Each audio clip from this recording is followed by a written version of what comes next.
Okay, so this is Photoshop mini lesson 4.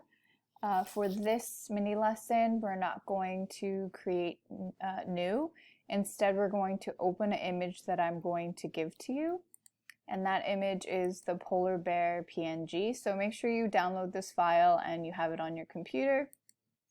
And so here I have it open. So what we're going to do is basically I'm going to show you how to use some tools to edit photographs. So this is called this program's called Photoshop, and Photoshop is really for photo editing. And of course you could do other things, but you know, part of it is using photographs and editing it. So I zoomed in at 300% and you'll notice these like little pieces of like dust, it looks like. So basically this image was probably scanned and therefore has these like dust particles in. So I want us to practice cleaning up an image. So I'm going to show you some tools that you're going to be using in order to, you know, take away these blemishes, so to speak. Okay, so first I'm going to go over here. This is called the spot healing brush. There's healing brush, patch tool. I don't think content aware move will work for this one, but these three tools, and then I'll also be teaching you how to use the clone stamp tool when we're working on this. Okay. All right. So let's start with spot healing brush tool, because I do feel like it's easier to do. It's probably easiest. So essentially how it works is you'll notice that it's like a brush. So what it does, Photoshop analyzes the pixels around something and then blends it into the background. So it's simple as that. So here's this dark mark, but it has this polar bear hair, which is pretty much white or off-white, and it will kind of erase it. Okay, so all these little marks, easy. This one might be a little bit tricky. You might have to kind of, just because there's like a lighter snow color and it's a little bit more bluish and then it's lighter around here, something you might have to be aware of is you have to make this brush a little bit smaller. And so that worked out. Okay, so there's that. And then I'm going to show you not the spot one, but the healing brush tool. Right, so first you have to press the Option key. So just to let you know, it's going to have this come up. It says you have to Option click to define a source point to be used to repair the image. So I'm going to press Option here. So here's a blemish, and here's where there isn't a blemish. I press Option, and then do you see how I'm just hovering? I'm not clicking, but it hovers over that blemish for me. One more time, I'm going to show you again. Let's see if I find something. How about, this one's a good one. So here I have this like kind of line here. And you'll notice that my cursor is white because it records the last time I used the Option key. So this time I'm going to press Option. I'm going to go above this mark. And then I hover over down. And you'll notice that it's the exact same mark as I've clicked on Option. So it kind of like takes that image and then you could kind of place it down. So I'm going to do that again. I'm going to press Option here and then I'm going to press it down. I'm going to try to keep that like hair mark as close as possible. So again, press Option and then I move it down, and then I could really hide that mark really well. So there are certain tools that are better for certain things. I think the healing brush tool is really great because you could kind of like take what's right next to it and then put it over the blemish mark or whatever you want to erase. So I'm going to do this again. I'm going to press Option, and then I could just kind of like brush down, and it kind of looks pretty seamless there. So you could do this where you're holding, I'm going to do this just to show you. So I could press Option here and see the polar bear, and then as I draw down, it actually kind of copies. You'll notice that there's a plus sign and it kind of follows that distance. So there is this kind of following kind of phantom paintbrush that you could use. So I'm going to press Undo to undo that. Now the next one is called the patch tool.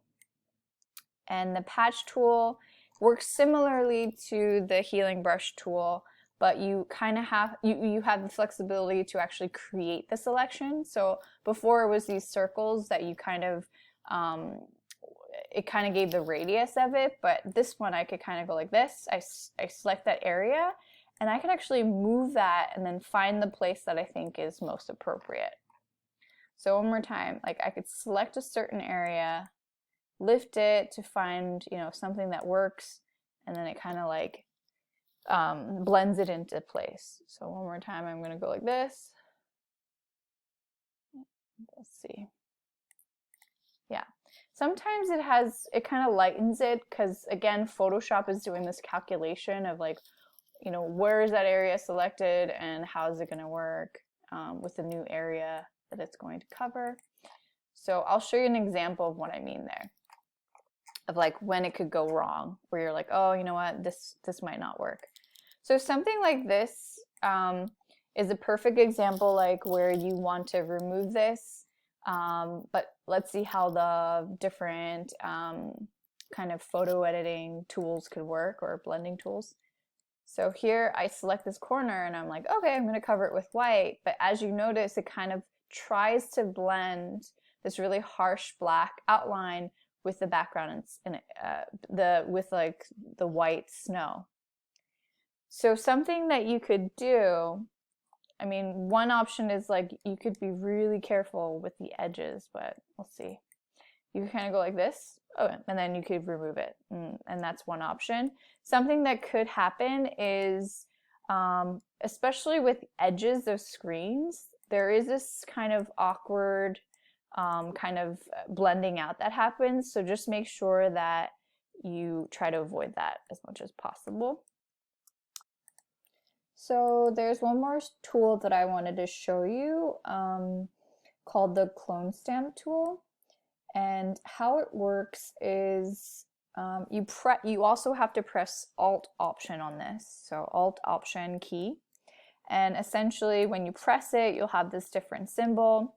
One more thing I wanted to show you is that it works similarly to like the different, like the healing brush tool, where it has the radius. So let's say, for example, I make the radius that size and I press Option over that polar bear's face. And then I let go. And you're going to notice that you have this faint imprint of the polar bear's face.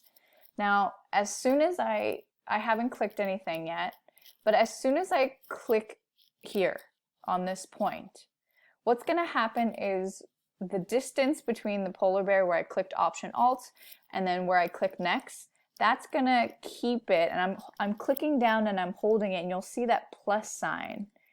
It's telling me like, yeah, you're copying this distance of this image over.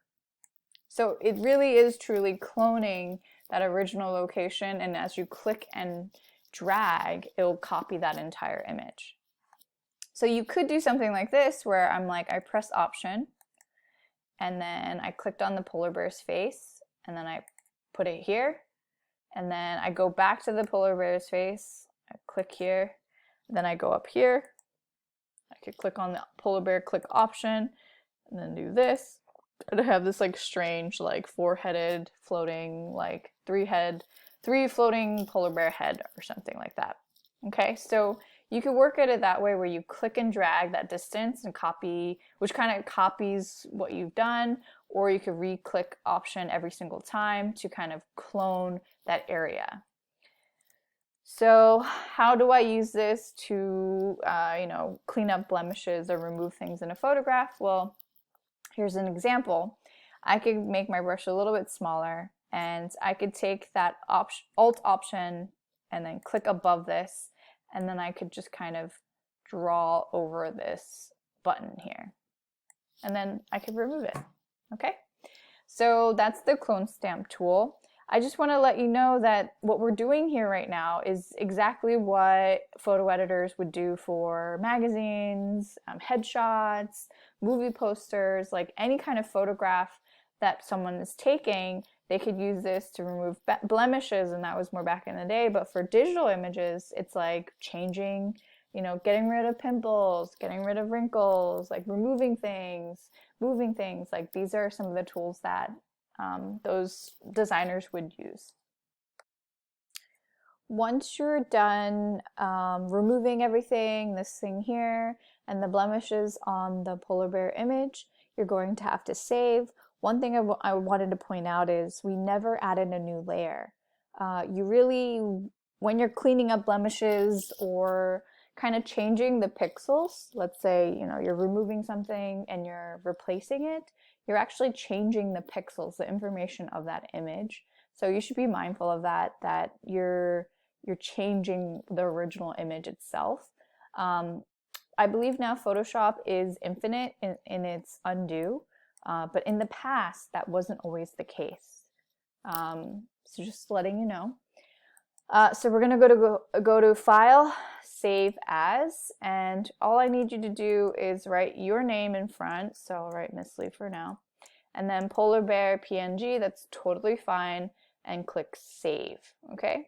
So because I didn't use layers or serious Photoshop tools, basically it's probably the layers, but it's not going to be a PSD file. It shouldn't save as a PSD file. So, all right, and then please drop it in the mini lessons folder, and then that's it.